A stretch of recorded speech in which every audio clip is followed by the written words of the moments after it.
Ashes into Light, a novel by VMS, chapter 28. The dawn of our own kingdom. Every storm eventually exhausts itself, and when the skies clear, the earth, though scared, begins to heal. For Raga, this was not merely survival, it was the beginning of something far greater. Months after the court battle, Raga lived in quiet determination. She had lost her house, her possessions, and much of her savings, yet she still had the two things her enemies could never take, her son and her vision. One evening, Rekha brought her unexpected news. Madam, that's the land available on the outskirts, cheap because no one wants to build so far from the city, far away. We can pool resources, maybe. Raga's eyes lit up. A permanent place, our own ground, no landlord to evict us, no rent hanging over our heads. Her heart raced with both fear and excitement. It was madness, perhaps, but also freedom. The following weeks were a whirlwind. Rekha's NGO contributed small funds, parents donated what little they could.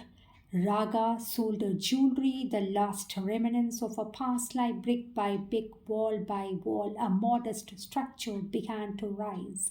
The day the foundation stone was laid, Raga stood barefoot on the soil, pressing her palms together.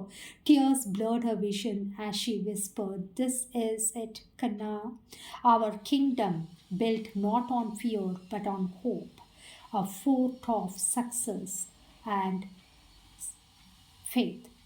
Arjun grinned, "Amma, this is the school that will never burn."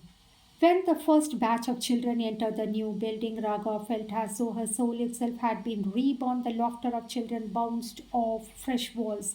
The flag rose against the sky. It was humble, imperfect, but it was hers. A nameplate on the entrance read, Phoenix Academy, where every child rises.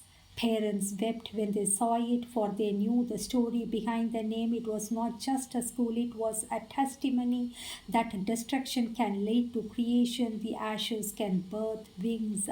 As weeks turned into months, the academy thrived. Raga was no longer just a teacher or a survivor, she was a founder, a leader, an institution in herself, and she is the sole proprietor of her own institution.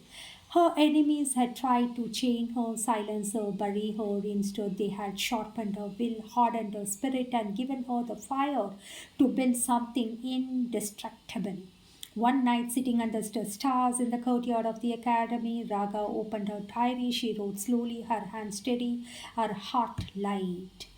They tried to burn me again and again. Each time I rose, each time stronger. This school is not just mine, it is every woman's who was told she could not. It is every child's who was denied a chance. It is our dawn, our kingdom of knowledge.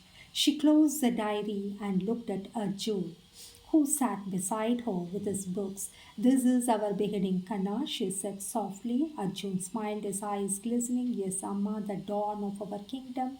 As the stars shimmered above, Raga felt at last that her flight was no longer caged.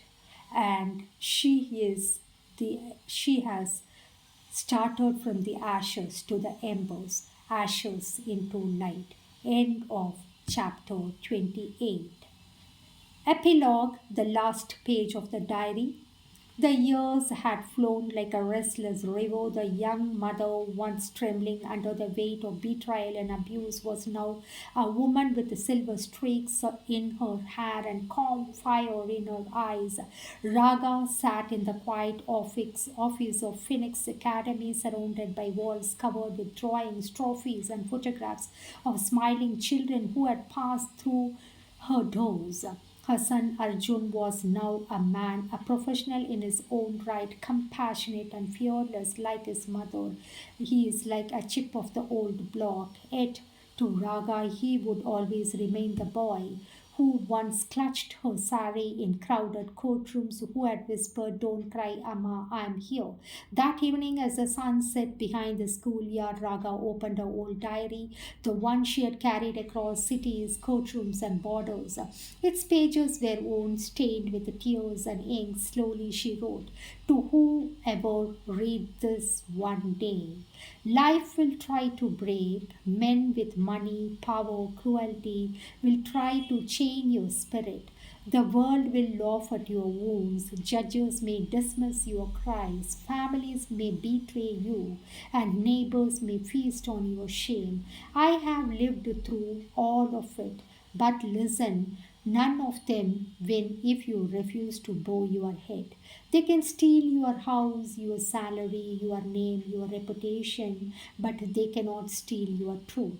They cannot silence the fire inside you unless you hand it over to them. I was beaten, blackmailed, cheated, shamed, abandoned.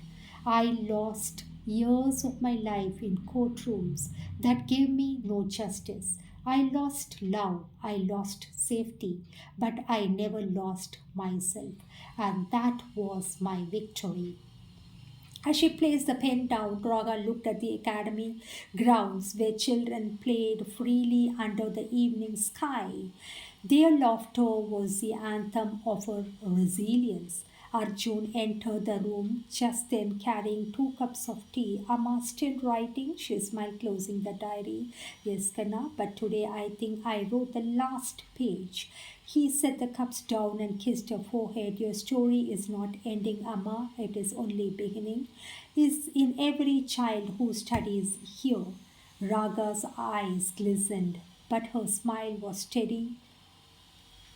The ashes into light had not only broken her free, but she had built a sky for others to fly. And so the ashes into light ended not in despair, but in testament that even the most broken wings can mend, and that from every ash a phoenix can rise. Thank you.